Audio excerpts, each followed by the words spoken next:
కూటమి ప్రభుత్వం ఇంకా ఇచ్చేయలేదు, ఆ స్కీమ్ రాలేదు, ఈ వెల్ఫేర్ స్కీమ్ రాలేదని నోటుకొచ్చినట్లు వాగే వైసీపీ గోండాలకి, కుక్కలకి, వైసీపీ సన్నాసులకి ఒక విషయం చెప్పు. చూశారు కదా ఎంత అహంకారపూరితమైనటువంటి మాటలు నాగబాబు గారు మాట్లాడుతున్నారు. నాగబాబు గారు అంటే కేవలం పవన్ కళ్యాణ్ గారి సోదరుడే కాదు, జనసేన పార్టీని ఆల్మోస్ట్ ఆల్ నడుపుతున్నటువంటి వ్యక్తి. ఇంకొక మాట చెప్పాలంటే కాబోయే మంత్రి.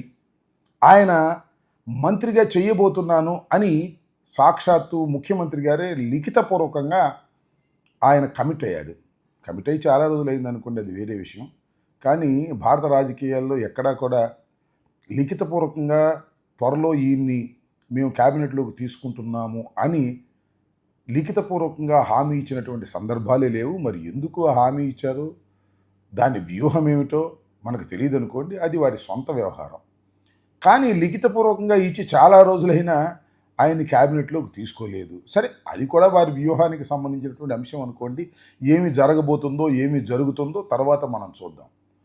కాబోయే మంత్రి, అదేవిధంగా పవన్ కళ్యాణ్ గారి సోదరుడు, జనసేన పార్టీని భుజాన వేసుకొని నడిపేటటువంటి వ్యక్తి ఈ రకమైన అహంకారపూరితమైనటువంటి మాటలు మాట్లాడితే ఇది పార్టీకి మంచిదవుతుందా అనేది వారికి నేను సుహృద్భావ వాతావరణంలో చెప్పే ప్రయత్నం చేస్తున్నాను. మీరెవరండి చెప్పడానికి? మా ఇష్టం వచ్చినట్టు మాట్లాడుకుంటాం. మా జనసేన వేదిక, మా వేదిక మీదకి ఏ విధంగా అయినా మాట్లాడతాం, దూషిస్తాం, ఎదుటి వాళ్ళని ఇష్టం వచ్చినట్టుగా మాట్లాడతాం అంటే అది మీ కర్మ అని నేను అడుగుతా ఉన్నా అని చెప్పదలుచుకున్నాను. ఏంటంటే అహంకారపూరితంగా చాలామంది మాట్లాడారు. మాట్లాడిన మాటలన్నీ మనకు వినిపిస్తూనే ఉన్నాయి చాలా సందర్భాల్లో. వాళ్ళు రాజకీయాల్లో ఏ స్థాయికి వెళ్ళారో ఒకసారి ఆలోచించుకోవాలి, ఆత్మవిమర్శ చేసుకోవాలని నేను చెప్పదలుచుకున్నా. నాగబాబు గారి అహంకారపూరితమైనటువంటి మాటలు జనసేనను నట్టేట ముంచే ప్రమాదం ఉన్నది అని ఆ నాయకత్వం గ్రహించి మంచి సాంప్రదాయాలను రాజకీయాల్లోకి తీసుకొస్తే మంచిది అనేది నా అభిప్రాయం. ఇంకా రెండో విషయానికి వచ్చినప్పుడు పవన్ కళ్యాణ్ గారు నిన్న ఉదయమే తెల్లారుజామున ముద్రగడ పద్మనాభం గారి ఇంటి మీద దారుణమైన దాడి జరిగింది. ఆ దాడి చేసినటువంటి వ్యక్తి ఒక జనసేన పార్టీ కార్యకర్తనని ఆయనే చెప్పుకున్నాడు. మరి ఉన్మాదో, తాగుబోతో ఎవరైనా కానీ జనసేన పార్టీ అన్న తర్వాత పవన్ కళ్యాణ్ గారు దాన్ని రియాక్ట్ కావాలి, లేదా వారి పార్టీ రియాక్ట్ కావాలి. వాళ్ళ పార్టీలో అక్కడక్కడ రియాక్ట్ అయ్యారు. ఆయన జనసేనకు సంబంధం లేదని అన్నారు. 100% అతను జనసేన కార్యకర్త, పెద్ద గుర్తింపు కార్యకర్త అవునో కాదో మనకు తెలియదు. ఎందుకంటే ఆయన ఫ్లెక్సీలు, ఆయన మెడలో కండవాలు వేసుకొని, జనసేన కండవాలు వేసుకొని ఫోటోలు దిగినటువంటి సందర్భాలు సోషల్ మీడియాలో మూవ్ అవుతున్నాయి. 100% అతను జనసేన కార్యకర్త. సరే, పెద్ద కుట్రతో వచ్చాడా, కుట్ర లేకోకుండా వచ్చాడా అనే విషయాలను పక్కన పెడితే ఇది అందరూ ఖండించవలసినటువంటి అంశం.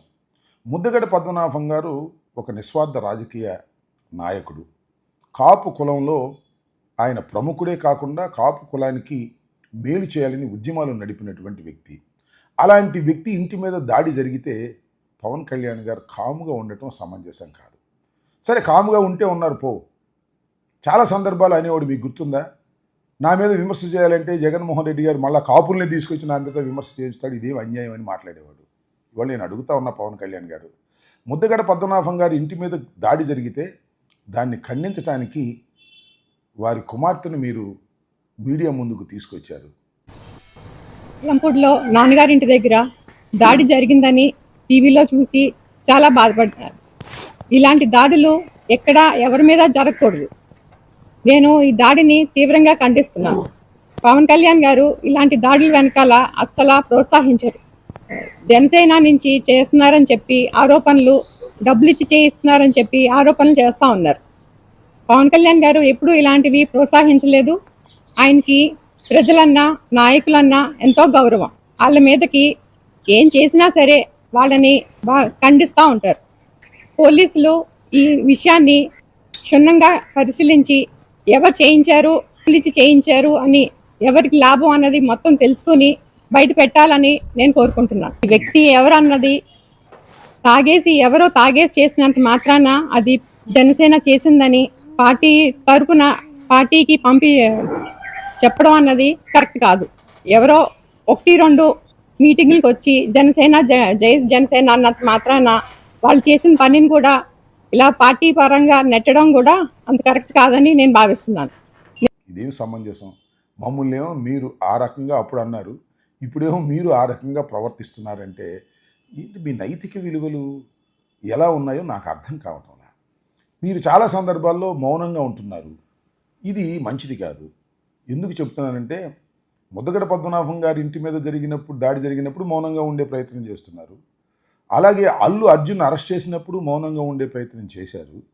అలాగే మాధవి లత అని ఒక సినిమా ఆర్టిస్ట్ హీరోయిన్, ఆమె మీద జేసీ ప్రభాకర్ రెడ్డి తీవ్రంగా విమర్శలు చేసినప్పుడు, అగ్లీగా విమర్శలు చేసినప్పుడు కనీసం ఖండించేటటువంటి ప్రయత్నం కూడా మీరు చేయటం లేదు. అసలు ఆ అమ్మాయి ఫోటో చూసారా మీరు? చూసుకుంటాను అట్లా అమ్మాయి చెప్పేది. అవేంటో ఉన్నాయి కదా బీజేపీలో సబ్ కాస్ట్ బజరంగ్ దళ ఇంకేంటి ఉన్నాయా? మంచి అమ్మాయినని పెట్టకూడదా?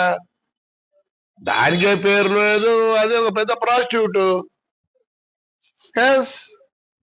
మీరు ఏ ఫీల్డ్ నుంచి అయితే ఇంత పెద్ద ఎత్తున నాయకుడిగా పెరిగారో ఆ ఫీల్డ్లో జరుగుతున్న అన్యాయాల గురించి కూడా మీరు ఖండించుకోకుండా మాట్లాడుకోకుండా ఉండటం సమంజసం కాదు.